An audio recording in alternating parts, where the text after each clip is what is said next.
Hello everybody, I'm Jennifer Seeger and welcome back to my channel, The Seeger Stories. Today is 18 of Vlogmas and I'm here to tell you that baking is officially coming to the Seeger household. I'm super excited to share a few of my favorite Christmas cookie and dessert recipes with you today. So if you would be so kind as to click that like and subscribe button below, we will get started. But the first things first today, if we're going to do some baking, I'm going to need some caffeine. So let's see what's going on with our advent calendar today. Day 18, we are just a couple days away from this huge package on Christmas Eve. I'm so excited. I mean, I'm guessing it's gonna be coffee related and like a mug or something of sorts, but still exciting. We've got Master Origins Mexico. That sounds kind of good. Let's get this brewing. So we have some caffeine and let's get Ruby Sue her advent. Ruby, do you want a treat? Here is day 18. It's red today. Come here, Ruby Sue. Ruby Sue. Oh, yum, yum, yum. Okay, you go enjoy that. Mom's gonna make human cookies now. So the first recipe I'm going to be making is this pumpkin roll, which is handwritten on stained pages. It's just these extra notes pages on my favorite cookbook from my hometown. So there's a couple different steps. First, we need to get the cake batter going, and I will print up this recipe below so you don't have to worry about taking notes on your screen. But then once it's hot and coming out of the oven, we actually roll it up and let it cool before we unroll and frost it. So it's kind of like a Yule log, I think they call them. It's like a rolled dessert cake. So it's a little bit involved, but it is totally worth it and it's super yummy. So I'm gonna get started by getting the cake going. So we're starting out today by making a pumpkin roll. So this is beyond delicious. It's a little more involved. It has a few more steps than some other baked things that we'll be making today and other drop cookie recipes. I mean, this one's takes a little practice, but it is so worth it in the end. A friend of mine, her and her family do this every year, and since she's given me the recipe, we do this every year. So you start out by cracking 3 eggs in your mixer and get that mixing. You're gonna wanna beat those for 5 minutes, and while that's happening, I'm going to prep some of my other ingredients.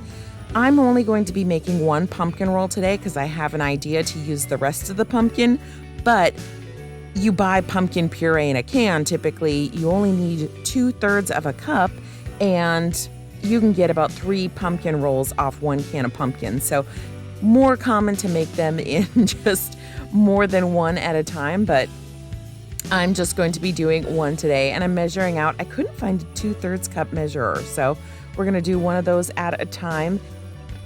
After 5 minutes of beating the eggs, they should be a lighter yellow color and a little bit foamy. I'm gonna take the paddle off the mixer so I can get to things easier, get my pumpkin put in, and I'm adding 1 cup of sugar, only 3/4 of a cup of flour, and then 1 teaspoon of baking soda and 2 teaspoons of cinnamon. So it really doesn't take many ingredients to get this going. Now I'm just gonna get all of it mixed together on low to medium speed just for a couple minutes until all my ingredients are combined. And while that's mixing, I'm going to prep my pan. So I always use Pam for baking, but you can use any Pam cooking spray. And I spray that down first before using some parchment paper to line the bottom. I don't really know if I need to do the spray and then parchment, but I think the parchment sticks to the pan better if I do it that way. So I get my parchment laid down, and then I'm gonna add just a little bit more of that Pam for baking. And the Pam for baking has a little flour in it to help with things not sticking.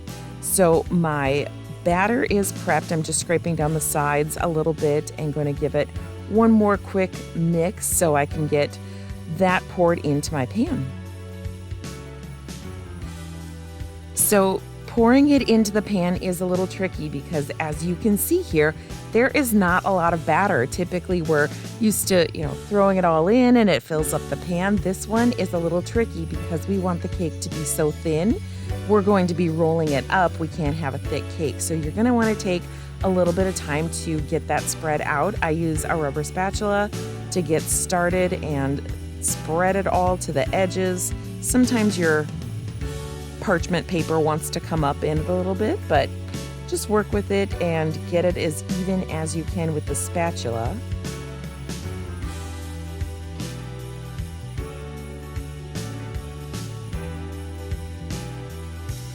And then to further even it out, I usually shake the pan and tap it on the counter for some air bubbles, get it all even so it doesn't have any ridges or anything on top. If I did, they would bake out, but I like to put it in looking all glassy smooth. I'm putting this in a 375-degree onion, and it's just gonna cook for 10 to 15 minutes, not long at all. And in the meantime, I am prepping where I'm going to put the cake once it comes out of the oven. So I have just a flour sack dish towel. I'm gonna sprinkle very, very generously with powdered sugar. And once I get the powdered sugar kind of laid out there, I'm gonna take my hand and really smooth it in so there's no towel exposed. It's all powdered sugar, and I wanna make sure and go all the way to the end where I'm going to start rolling. So you can see it's really worked into the towel, and I have it all the way to the edge. I am prepped and ready. And my cake, after just about 12 minutes, is ready to come out. It's pulling away from the edge, so I knew that it was ready to flip over. And it's gonna cause a little bit of a mess when you do this. I think I should get some different pot holders so I can get a better hold on things, because I actually had to use a knife to pry the pan up. But you wanna work quickly and get that parchment paper off while it is still hot. And holy cow, is it hot. You can see the steam coming off, but needs to be hot when you are rolling it up. So it is steaming hot right now, but I'm only gonna be touching the towel, and I wanna get it rolled right away. So with this, you need to be very gentle, and the goal is to get it rolled up without the cake cracking underneath. So I have a flour sack towel all rolled up. I'm just going to set it here to cool for 25 minutes. And I'm telling you right now, no more, no less. 25 minutes is the golden rule there.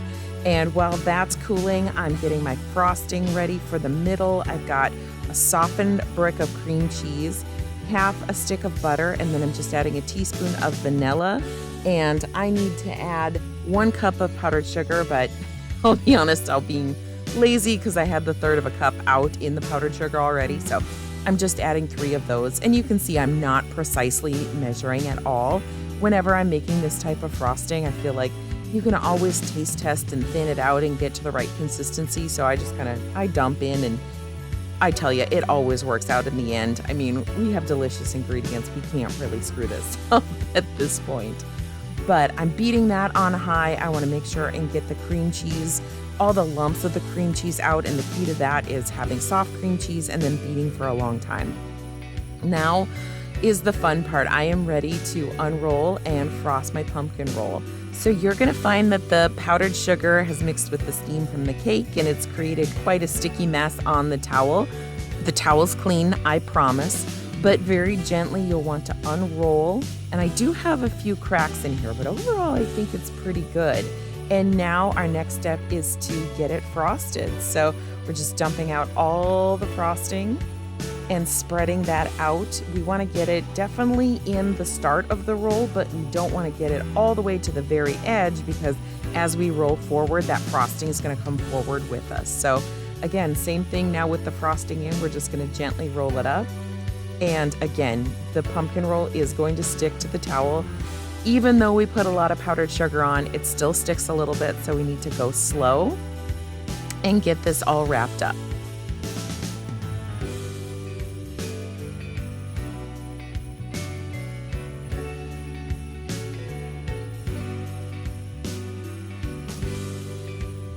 And this does need to chill before I can slice and serve it. So I'm getting some saran wrap ready, and I'm just gonna, work with it and roll it on over and get it all covered up, roll it right onto the saran wrap.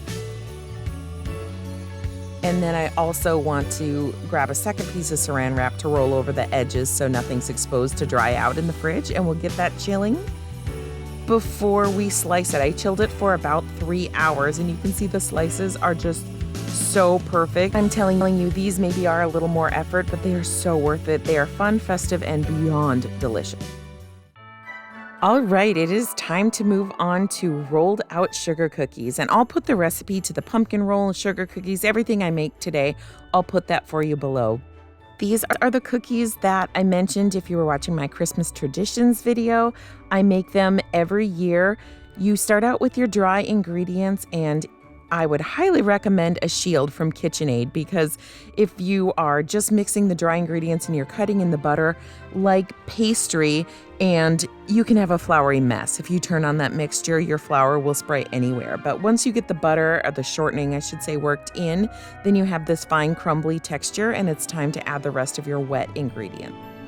I remember making these every year growing up, and I always used to measure out the sour cream and help my mom roll them. It's just a really fun recipe, especially to do with kids. I've made them, again, just every year, and they're so delicious. So once you get all your ingredients added, you'll get them mixing until the dough starts to pull away from the bowl and kind of cleans it up. You have a sticky dough to work with, and I like to put that in the fridge while I'm getting prepped to roll them out. So to prep, I'm using a pastry board here.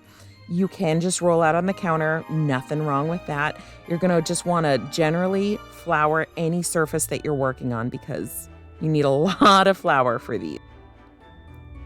And then I just kind of work my dough into a patty. Again, it is very, very sticky dough, so you're gonna wanna press it into the flour and pick all of that up. And then you're gonna start rolling. Use a non-stick rolling pin for this, but a wood one works just as well. And you don't want to roll too thin. I wish I was good at thicknesses to tell you, but I would say maybe 1/8 of an inch to 1/4 of an inch. You don't want it too thin, because you want a little bit of fluff to your cookies.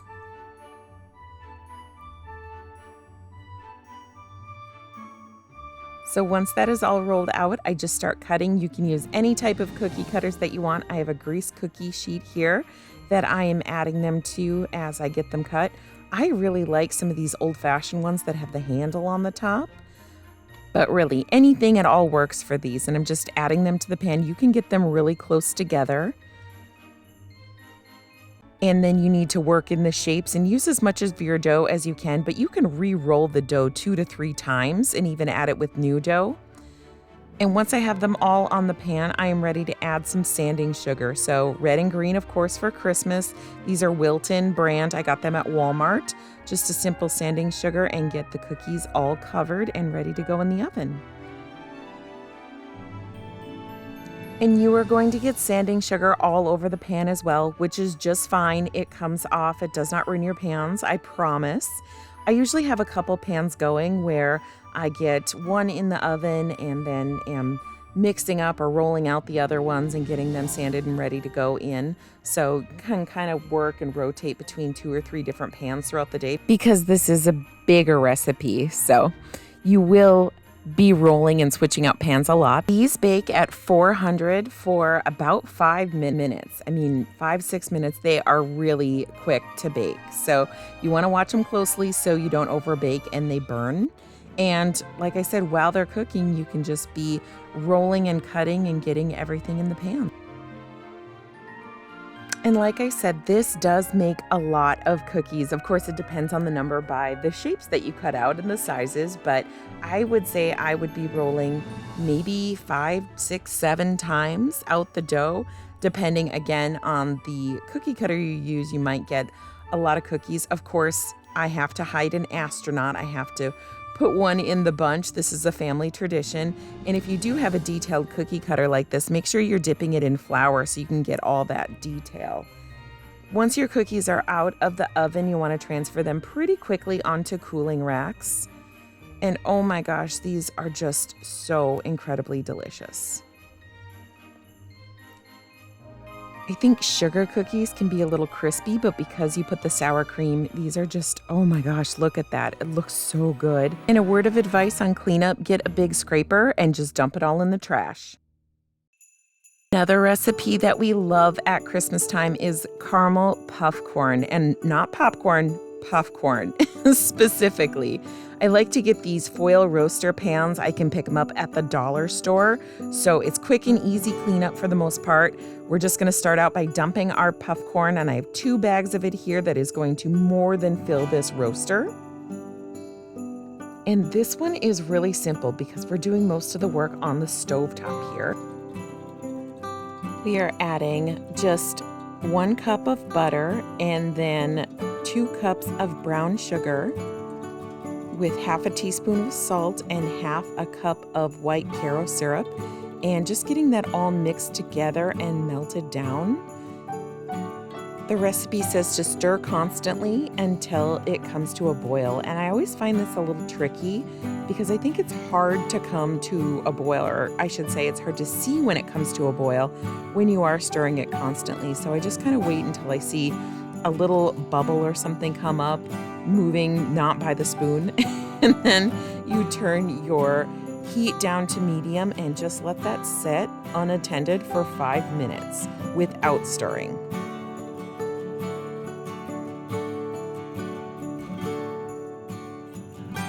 And after about 5 minutes, it is really going. That's when it's time to take it off the heat and add a half a teaspoon of soda and 1 teaspoon of vanilla. And remember that vanilla has alcohol in it. So when you add that, it is going to do this kind of bubble up thing and look a little scary, I guess, but it's all fine. Just get those final 2 ingredients mixed in, and then we're ready to pour it over our puffcorn. And I'd say the trickiest part of this whole recipe is trying to get it mixed in. But the caramel sauce is heavy, so it's going to want to go to the bottom. So it kind of does its own thing and helps you out by getting everything coated. But you do have to give it a really good stir, and it's going to fly out of the pan. It's going to make a mess. No big deal. Just pop them back in. And then this is going to go in a 250-degree oven for 1 hour. But every 15 minutes, we're actually going to come in and just give everything a quick stir. We want to make sure that it's not forming clumps and sticking to the bottom. And I've got my station ready to get it cooling here, just a couple cooling racks. And after everything's out of the pan, you want to go through with a spoon and just kind of make sure it's not in big clumps or sticking together. And oh my God, this looks so good.